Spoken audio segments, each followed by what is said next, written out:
Hello बच्चों, क्या हाल चाल, कैसे हैं आप लोग? अच्छे हैं। चलिए, अच्छे रहिए, स्वस्थ रहिए, पढ़ते रहिए कंटिन्यू इसी तरह, क्योंकि एग्जाम आने वाला है। अब समय कम है। ठीक है, तो आइए शुरू करते हैं। आज का हमारा सब्जेक्ट है कंपनी लॉ। क्या सब्जेक्ट है हमारा? Company law. कंपनी लॉ में आज का जो हमारा टॉपिक है, याचना। याचना अर्थात कॉल्स। ठीक है, सबसे पहले जानते हैं कि याचनाएं होती क्या है। जब भी कोई कंपनी अपने शेयर जारी करती है, जब भी कोई कंपनी शेयर जारी करती है, तो शेयर जारी करने के बाद से सबसे पहले वह उन शेयरों का पैसा कैसे आवेदन के माध्यम से लेती है। सबसे पहले एप्लीकेशन मनी माना जाता है। एप्लीकेशन मनी के बाद ध्यान दीजिएगा, सबसे पहले क्या किया जाता है? एप्लीकेशन मतलब आवेदन माना जाता है। आवेदन माना जाता है। आवेदन के बाद से हम क्या करते हैं? अलॉटमेंट किया जाता है। अलॉटमेंट मतलब आवंटन। ठीक है, तो आवंटन करने के बाद से हमारी याचनाएं होती हैं। याचनाएं अर्थात कॉल्स किया जाता है। यह याचनाएं देखते होंगे कि अधिकांश कंपनियां जब भी शेयर जारी करती है, तो शेयर जारी करने के बाद से आवेदन आवंटन के बाद की स्टेप हमारी होती है याचनाएं। यह याचनाएं कई शिफ्टों में भी हो सकती है, जैसे first call, second and final call, किसी भी तरीके से हो सकती है। मतलब यही मैक्सिमम 3 तक याचनाएं होती है, first call, second call and final call. आवश्यकता पड़ने पर और भी अधिक हो सकती है, लेकिन फिलहाल 3 ही।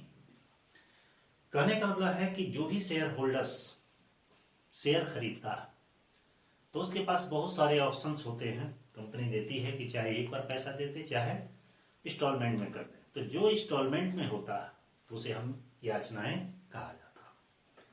ठीक है, जो याचनाएं होती हैं, तो याचनाओं को कंपनी के संचालक मंडल जो होता है, उसमें एक प्रस्ताव पास किया जाता है। उस प्रस्ताव में यह किया जाता है कि याचनाएं कैसे होंगी, किस ढंग से होंगी। तो उसके संदर्भ में हम आगे जानेंगे कि याचनाओं के संदर्भ में क्या नियम बनाए गए हैं। तो याचना का मतलब समझिए।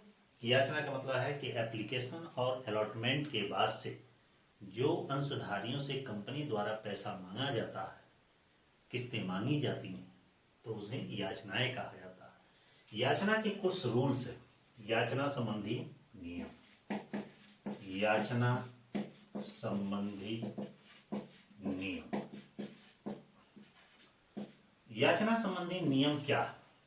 ध्यान दीजिएगा कि जब भी अंशधारियों को से याचनाएं मांगी जाती है, तो उसके पहले नियम यह है कि याचना का अंकित मूल्य से, मतलब जो हमारे शेयर है उसके अंकित मूल्य से जो भी याचनाएं होती हैं वो 1/4 से अधिक नहीं हो सकती है। याचनाएं अंशों के अंकित मूल्य से 1/4 भाग से अधिक न हो। पहला चीज कि जो भी हम कॉल्स मांगते हैं, चाहे वो फर्स्ट कॉल, चाहे सेकंड कॉल, चाहे फाइनल कॉल्स, तो वह हमारे शेयर के जो फेस वैल्यू है, अंकित मूल्य है, उस अंकित मूल्य से 1/4 से अधिक नहीं होनी चाहिए। ओके। दूसरा है किसी भी याचना का भुगतान, याचना के भुगतान से 14 दिन पूर्व सूचना देना आवश्यक। देना क्या है? आवश्यक है। मतलब जब भी कोई कंपनी याचनाएं मांगती है, तो जो हमारी याचनाएं की टाइमिंग बनाई गई है, वह अगला जो ड्यू डेट होगा, तो ड्यू डेट से 14 दिन पहले उसे इन्फॉर्म करना आवश्यक है। ठीक है। तीसरा हमारा है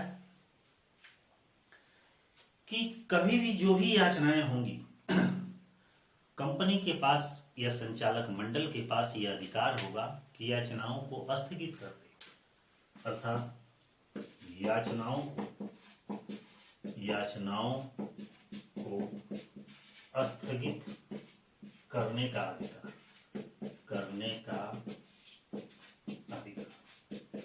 मतलब संचालक मंडल के पास यह अधिकार होते हैं कि जब चाहे तब वो कंपनी की याचनाओं को स्थगित कर सकता है, लेकिन उसके लिए एक प्रस्ताव पास करना पड़ेगा।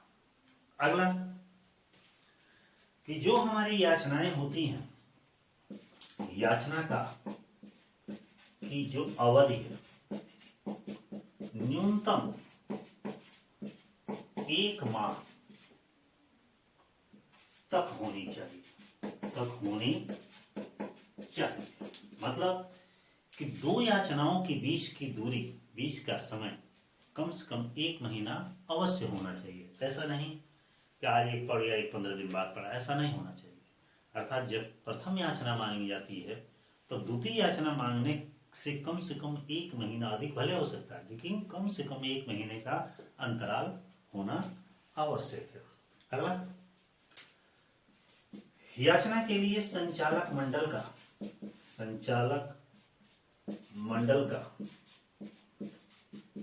प्रस्ताव का होना, मतलब जो भी याचनाएं जारी की जाती हैं, बनाई जाती हैं, मांगी जाती हैं, तो उसमें संचालक मंडल का एक प्रस्ताव होना चाहिए कि उसके बनाए गए नियम या रूल्स या प्रपोजल के अनुसार ही याचना होनी चाहिए।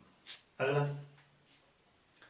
कि यदि कोई शेयर होल्डर टाइम से याचनाओं का भुगतान नहीं करता, ध्यान दीजिएगा, जब कोई अंशधारी समय से याचनाओं का भुगतान नहीं करता तो उस पर वह 10% ब्याज के लिए उत्तरदायी होगा।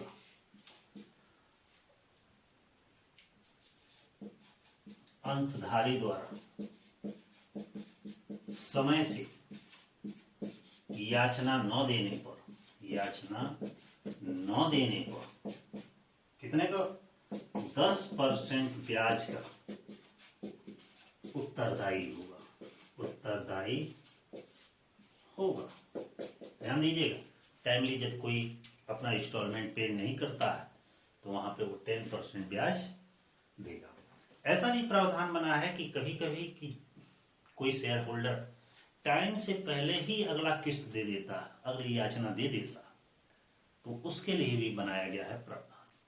क्या प्रावधान बना है कि जब भी कोई शेयर होल्डर एडवांस में याचनाओं का पेमेंट करता है तो वहां पे उसे 12% ब्याज दिया जाएगा। अग्रिम याचना की दशा में 12% ब्याज दिया जाएगा। ठीक इसी तरह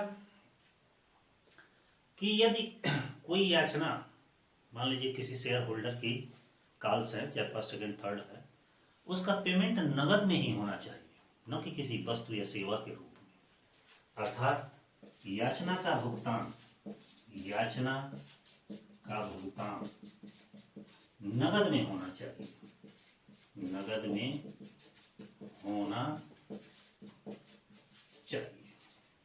ठीक है। ठीक ऐसे ही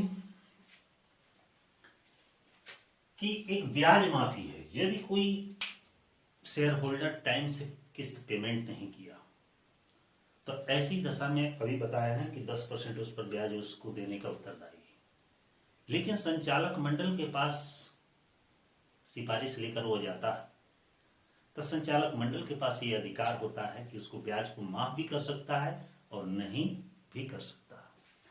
अर्थात संचालक मंडल के पास ब्याज माफी का अधिकार,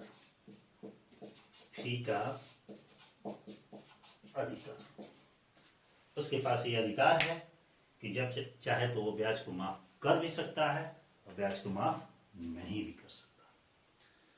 अब बारी आती है कि याचना करने का मेथड कैसे है, कैसे कंपनी लॉ में याचनाओं की विधि को बताया गया। यहां लिख दे रहे हैं याचना की विधि। याचनाओं करने का कैसे भी मेथड बनाया गया है, क्या क्या मेथड है।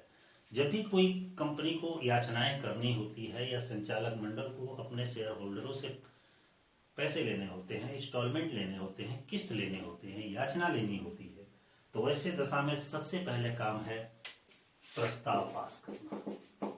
प्रस्ताव पास करना। प्रस्ताव पास करने के बाद से क्या किया जाता है? प्रस्ताव पास करने के बाद से याचना की लिस्ट तैयार की जाती है। इसके बाद क्या की जाती है? याचना की सूची तैयार की जाती है। सूची तैयार की जाती है। ठीक है। प्रस्ताव पास करने के बाद से याचना की सूची तैयार की जाएगी और सूची तैयार करने के बाद से क्या किया जाएगा? याचना पत्र बनाया जाएगा। क्या बनाया जाएगा? याचना पत्र बनाया जाएगा। जब याचना पत्र बना लिया जाता है तब हम उसे क्या करते हैं? उसे समाचार पत्र के माध्यम से प्रकाशन करते हैं। क्या करेंगे? समाचार पत्र के माध्यम से प्रकाशित करेंगे। प्रकाशित करेंगे। ठीक है। जब समाचार पत्र के माध्यम से प्रकाशित कर दिया जाता है तो फिर इसके बाद क्या किया जाता है? क्या किया जाता है? उसके बाद से उसमें रसीद लगाई जाती है, बैंक में जमा किया जाता है। रसीद लगाना। रसीद लगाने के बाद से क्या किया जाता है?